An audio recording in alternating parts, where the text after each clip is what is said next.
Olá, eu sou Gustavo Simão, responsável pelos serviços veterinários da Grosseria Speak e hoje vamos falar de peste suína africana, parte 2. A nossa agenda então seria hoje sinais clínicos e alterações anatomopatológicas que podemos encontrar nos animais contaminados, oportunidades em relação às rações e as últimas mensagens sobre o tema. Aqui eu trago um gráfico que mostra os sinais clínicos quando eles se iniciam após o período de incubação.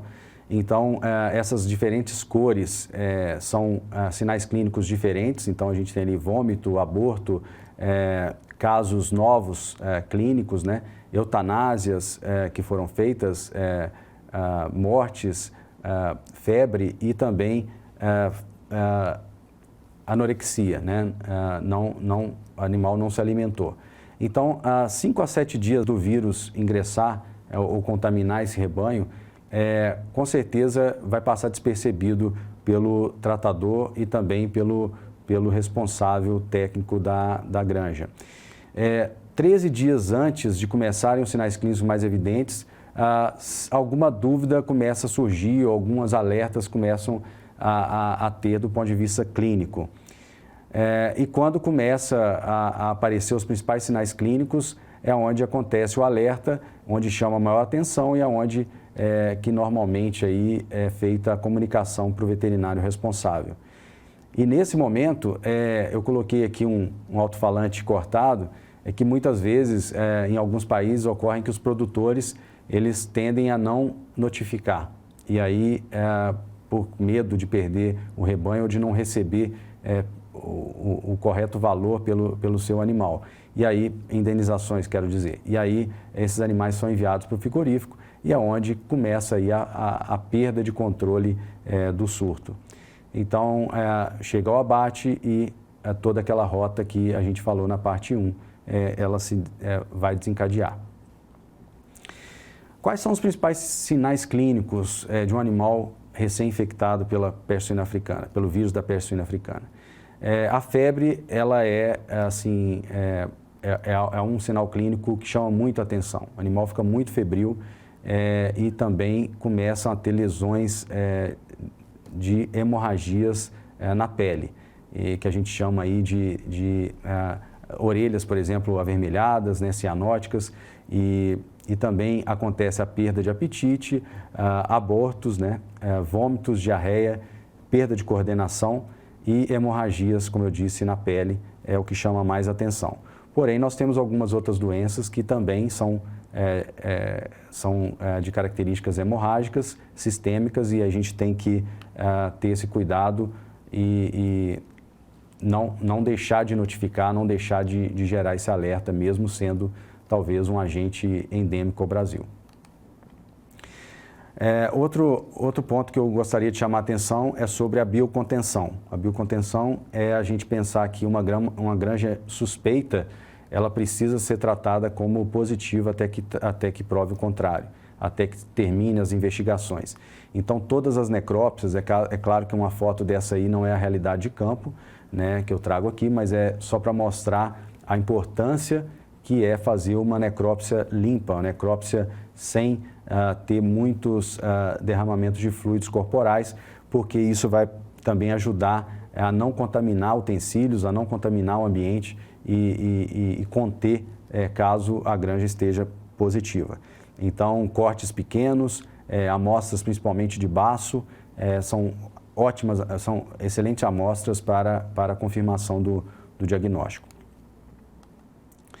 Como eu disse, a gente tem algumas doenças que também causam esse mesmo quadro, né, clínico dermatológico, que, por exemplo, nós temos já no Brasil, que é o PCV2, né? Então, o circovírus, ele causa esse tipo de lesão e pode ser confundido. Erisipela também é outra doença considerada doença hemorrágica, por essa característica também. E aqui no meio nós temos aqui as lesões típicas de peste suína africana, que são hemorragias muito semelhantes com essas das doenças que nós já temos. Outra doença que também se assemelha muito e que nós também somos endêmicos aqui no Brasil é a salmonelose. Então, animais que tem aí salmonelose pode chamar atenção e com esse risco que nós consideramos hoje da peste suína africana, deve ser comunicado imediatamente o veterinário responsável.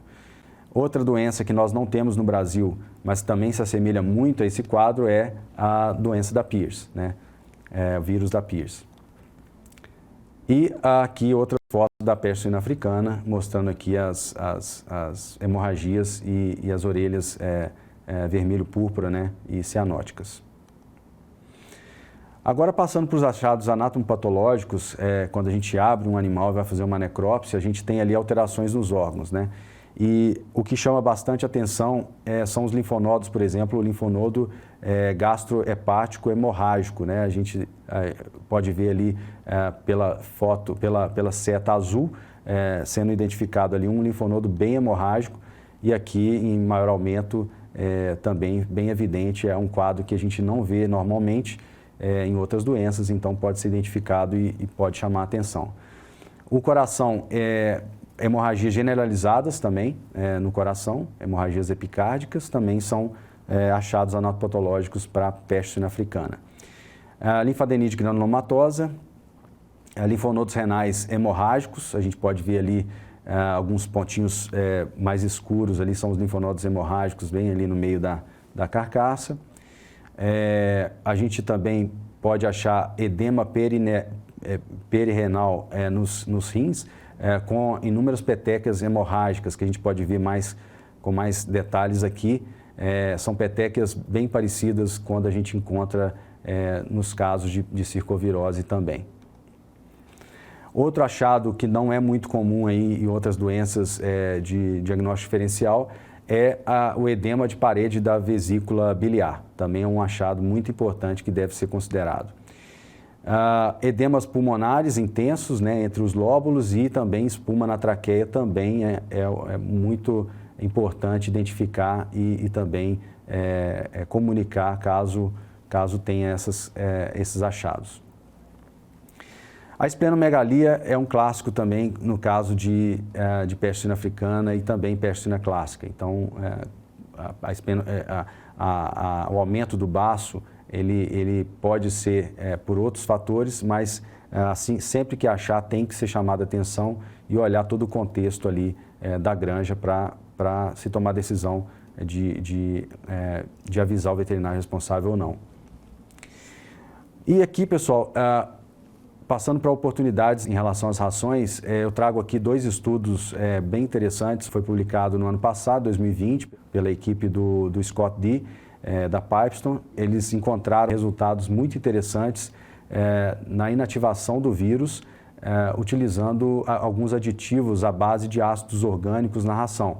Então, foi possível aí ver efeitos na estabilidade de vírus como Pierce, PED e também de Seneca, né, na ração contaminada, resultando na melhoria da saúde e performance. Aqui é um estudo da Universidade de Kansas, né, à direita, onde fizeram vários swabs na fábrica de ração e também em veículos que transportam rações e também nas pessoas, né, em roupas e calçados, e foi concluído que pessoas e fomites são muito relevantes na disseminação do vírus dentro da fábrica.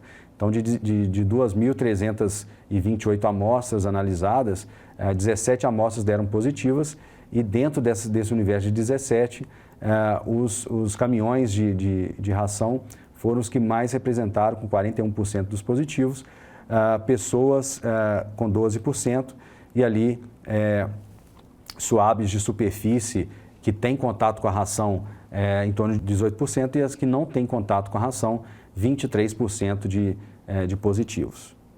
No caso de ingredientes de ração, podemos considerar uma árvore de decisão para se importar ingredientes de países aí que podem estar com foco ativo ou não. Então, a gente começa fazendo a seguinte pergunta: esse ingrediente ele é fabricado ou envasado em algum país com foco ativo da peste suína africana ou de outros vírus importantes, como peste suína clássica e febre aftosa?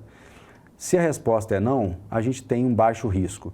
Mas se a resposta é sim, nós temos que fazer uma nova pergunta. O ingrediente ele é considerado de alto risco para abrigar o vírus?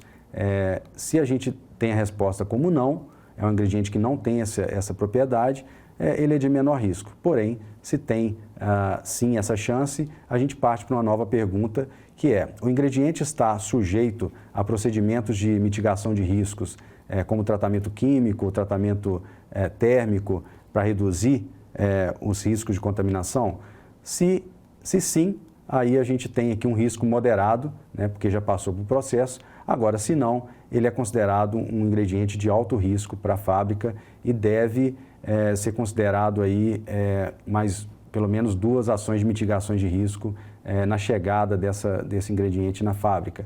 E quais ações poderiam ser essas? Por exemplo, a gente tem aqui ações que são efetivas no ponto de vista de inativação do vírus, caso as embalagens estejam contaminadas, ou seja, uma contaminação que ocorreu de forma após a expedição, ou o vírus que possa estar dentro do ingrediente. Então, é recomendado que se faça um vazio sanitário, vamos dizer, a inativação natural, ela precisa ocorrer em mais de pelo menos 70 dias à temperatura ambiente, e também a fumigação ela é recomendada dentro do contêiner para inativar qualquer contaminação que possa ocorrer, que possa ter na embalagem. Como últimas mensagens, a gente pode considerar que a peste suína africana é, sem dúvida, o maior desafio sanitário da indústria mundial.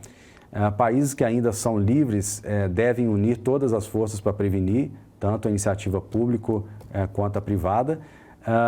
Treinar bastante todos os veterinários com bastante frequência, né, e gerentes de granjas para detecção precoce. O quanto antes que tiver qualquer suspeita, deve-se tomar as medidas necessárias junto ao serviço oficial. Ajustar o programa de biossegurança dos sistemas enquanto estamos em tempo de paz, não deixar para fazer isso quando aparecer o primeiro foco, porque depois que aparece o primeiro foco, com certeza o vírus já estava há um tempo no país. E assista o AGPIC Play dos pontos inegociáveis de biossegurança para saber quais são os principais pontos aí que a gente considera importantes para fechar as portas das nossas unidades. Chegamos ao final de mais um AGPIC Play e obrigado pela atenção de todos. Até a próxima.